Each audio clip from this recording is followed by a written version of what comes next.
I'm now delighted to yield to the gentleman, Mr. Massie. Thank you, Madam Chair. There are a lot of falsehoods that I want to disprove here today in the short time that I have. The first of which is that Republicans don't care about life or victims. We care about victims. I care about the victims of gun control. My former employee, my former staff member, watched her husband killed in front of her because she followed the gun control laws, and her assailant, her stalker, did not. She left her concealed carry weapon in her car because it was a gun-free zone. It's a sign that no criminal ever pays attention to. So let me start with some of the other falsehoods here. The Charleston loophole. Democrats say if there had just been a few more days to check Dylann Roof's background, Roof would have been stopped from buying a gun. Here's the problem with that assertion. You can't buy a gun if you have a felony or certain misdemeanor convictions, or if you're arrested but not yet convicted of a crime, of a possible prison sentence of at least 1 year. But Roof's arrest was for a misdemeanor drug offense, which had a maximum possible sentence of 6 months. A longer waiting period, which the Democrats have asked for and said would solve a lot of problems, would not have blocked his gun purchase. If Democrats want a waiting period, then pass a waiting period. Don't use a tragedy as an example that doesn't apply. If they want to ban misdemeanor offenses for people who've committed them from possessing a gun, then do that. But don't call it the Charleston loophole. It's not a loophole. Fact check me on this. Now, let's talk about safe storage laws. I asked unanimous consent to enter an article into the record from the Journal of Law and Economics. I'll read a little bit of the abstract. Without objection, so ordered. Thank you, Madam Chair. It's frequently assumed that safe storage gun laws reduce accidental gun deaths and total suicides, while the possible impact on crime rates are ignored. But the abstract says, we find no support that safe storage laws either reduce juvenile accidental gun deaths or suicides. Instead, these storage requirements appear to impair people's ability to use guns defensively. It's just common sense. If somebody breaks into your house and your gun's locked up, how are you going to use it to defend yourself? We don't want to see a victim of gun control, and this would cause more victims of gun control. Now, let's talk about background checks.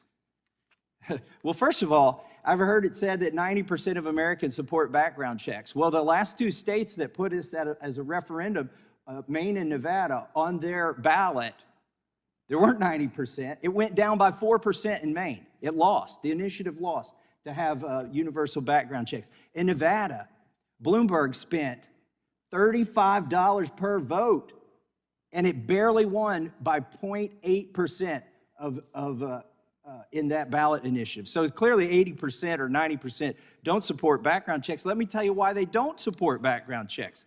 There were 112,000 denials due to federal background checks in 2017. How many prosecutions do you think there were? By the way, these would be easy prosecutions. Somebody has lied on a form, and a prohibited person, a felon, has signed a form stating they are not prohibited. Perjury is not difficult to prove when you provide a photo ID. But how many were convicted of the 112,000 denials? 12. 12 federal prosecutions. So over time, the false positives have added up to several million people. The mistakes overwhelmingly affect minority males. People tend to have similar names in their racial and ethnic groups. Hispanics have names similar to other Hispanics. Blacks have names similar to other blacks. Dr. John Lott says that when he was recently working in the U.S. Department of Justice, he saw data showing that the false positive rate for black males was more than 3 times their share of the population. It was more than twice the share of the population for Hispanic males. These are victims of gun control. Victims of gun control. Now, there are some places where they say, well, if you have a good reason, we'll let you have a gun. This is where you see the most racial discrimination. In Los Angeles County, where about 50% of the population is Hispanic, they only get about 6.5% of the gun permits. Women about 7%, and blacks 5%. But nationwide, where people can get a permit, generally without having to demonstrate such a need, 30% of permit holders are women. 13% are black. If you're well connected, if your last name is Biden, You can lie on a form. You can get a gun. If you need special permission in New York City, you can get a gun if you're wealthy and famous. But if you're a poor minority, no. And here's another problem with the gun control that's going to cause more victims of gun control, who are least able to take 16 hours of their lives and commit it to training and pay $500 for that training in order to exercise a basic right. Liberals say, well, if you have photo IDs and costs and trainings associated with voting, you're disenfranchising the poor and the minorities.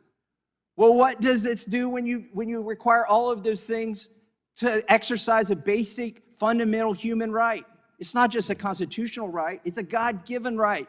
It's just restated there in the Constitution.